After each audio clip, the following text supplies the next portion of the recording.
Thank you, Mike Abomeshrik and Ventson Donelson for joining us in the bunker today. How's it going, gents? It's all good, buddy. I'm a little bit worried about V. I don't know why they're Lysol wiping down where you were sitting earlier, but that's kind of... Were they Lysol wiping down the couch? He's sweating. That's what you're talking about? Yeah. How lucky am I to share space with Ventson Donelson twice in a week? I went out to Rams camp the other day, and V, you are looking fresh. You're looking ready. Your DBs are, man, they're sharp with these U of R Rams. Yeah, they're coming. We still have a long way to go, but from where we are right now compared to where we were last year, definitely we have vastly improved. We're going to get to this Week 10 of the CFL in a moment, but I just want to mention, Ventson played with the Green Bay Packers, played with the New England Patriots, won a Rose Bowl with Michigan State Spartans, and then came northward for a tremendous CFL career. What was going on with the Packers and the Patriots in that franchise when you were there? Who was the coach? Were you winning? Were you losing? What was going on? Well, with the Patriots drafting me out of college, Rob Russ was our head coach, and at that time we had a lot of dinosaurs there. I mean, including Rod Rust. Exactly. We had Andre Tippett, Steve Grogan, and it was just they were at that time where huge turnover was happening, and even for myself, I was there for the whole year. I was on injured reserve for a bit of that time. And it was a great experience, all in all. A kid coming out of college, being drafted, playing professional football, even though the wins didn't, weren't there, but the experience itself was wonderful. And going into Green Bay that next year as a Plan B free agent, Lindy Infante was the head coach. Sterling Sharp was there. There's a lot of great players there, and that experience was something that was wonderful as well. Okay, so to the football talk. It is Ventson Donelson, Mike Abomeshrik bobblehead day today in the Rod Pedersen Show, and I'll tell you why. I mentioned earlier on that these are the two best riders not to be in the plaza. All of a sudden, this started over here on the couch with these two guys. So on Plaza Week, we'll talk about that later on. But Abu, let's get it going with the Blue Bombers. We're awaiting the update on Matt Nichols this morning. You're still a Bomber fan. You're a Bomber alumni. They've turned on Milt Stegall for saying that they can't win a championship without Matt Nichols. And the fans are saying, what the hell's Milt know about winning a championship? It's not harsh over there. Yeah. Oh, really? Yeah. So these people turned on. So the people that I don't know. So they're saying that the people that said they can't win with Matt Nichols, now that they don't have them, those people are now saying they can't win without him? Yes. Okay, and you want me to comment on that? I want your take on the whole situation. That's what I want. Where the Bombers sit today. You know what? That's what it is. I mean, we like making fun of different fan bases, but in Saskatchewan, the most famous player on the team is the backup quarterback. Exactly. That's kind of what I felt a little bit. Winnipeg was catching Saskatchewanitis in the offseason. There's Strevler, whatever the heck that guy's name is. He's the greatest thing. He's going to come. He's going to do it. We don't need Nichols. Oh, we can't lose him to Montreal. I actually believe them.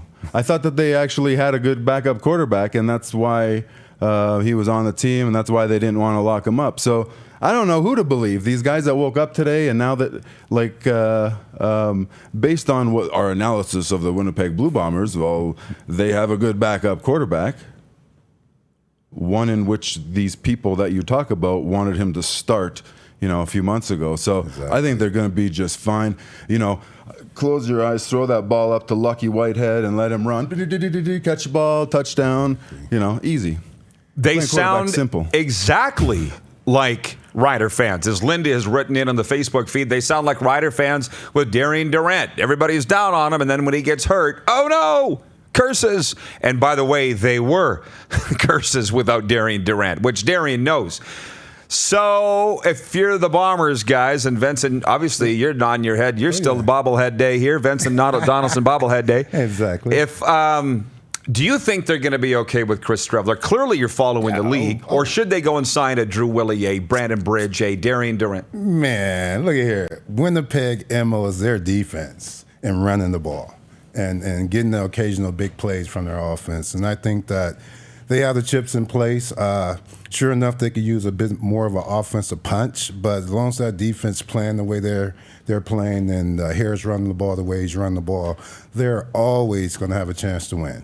Yeah, they got. I mean, if you play Winnipeg, you're stacking a box, so you got pretty much man on the outside, and then Nick. I love his skill set. To say that he's a game manager isn't a bad thing. The best quarterbacks are game. You got to manage a game, the highest praise I can say on a quarterback is he throws to the open guy. Exactly. And that's what Nichols does. That's what our guy does. And Strevler's got to do the same, But can he? I don't believe he has demonstrated the ability to do that. Put his college roommate in there on every play, whatever his name is. I think Drew Wolotarski? Yeah, one of them Abu Meshrek last names that you can't really see on the back of the name. Yeah, I think just because of their team makeup, he doesn't have to go in and do a whole hell of a lot, right? Because the defense is going to keep the game close. Harris going to help control the clock, control the game with running the ball. And like I said, once you're stacking the box, you always got those, like Mike said, you always got the potential of having those big plays. So therefore, ain't necessary, managing the game. I think is more so, not making those crucial mistakes within the game, to ensure that they get a win. We're going to get around to the Stampeders and whether they got screwed or not, but I'm fascinated by this because the 2001 Calgary Stampeders, sorry Abu, won the Grey Cup over your Bombers. They were 8-10 with Marcus Crandall. You guys were 14-4 with who? Kahari? Yep. I got to write that down. Let's talk about Kahari for a second. 14. But hey, my point was Marcus was their quarterback all year. He was not a backup coming in to replace a big-name starter. So George Cortez, shout out to George listening this morning from Houston. If you guys have fixed that stuff yet, can Strevler lead them? Can he win the football? Can they win? V says he can. It doesn't happen very often that the starter goes down and you win a championship. It does not happen very often. I don't remember the last time, as a matter of fact. Okay, well, who's going to beat them? See, like you're looking at things in a fishbowl. Hamilton, well, wait, where's their starting quarterback? Calgary, they're winning. Oh, where's their starter? Saskatchewan, oh, where's their starter? Exactly. BC, come on now. Edmonton, I agreed with, I forgot who was John. John, he said they're going to implode. I'm just waiting for them he said they're going to win the Grey Cup. No. Right. Someone else said they're going to implode. I think the same. So who's going to beat them?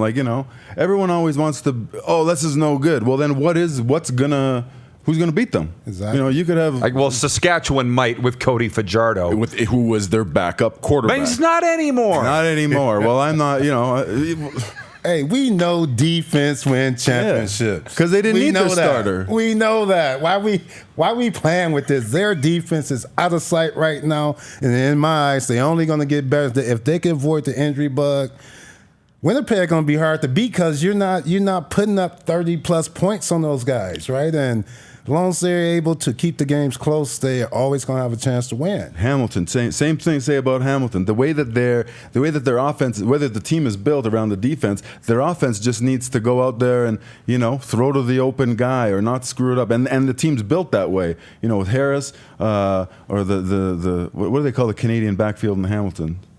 The Canadian Trucking Company or whatever. They got a good team. You're watching Rod Pedersen On Demand. For more of The Rod Pedersen Show, visit rodpedersen.com or follow Rod Pedersen on social media.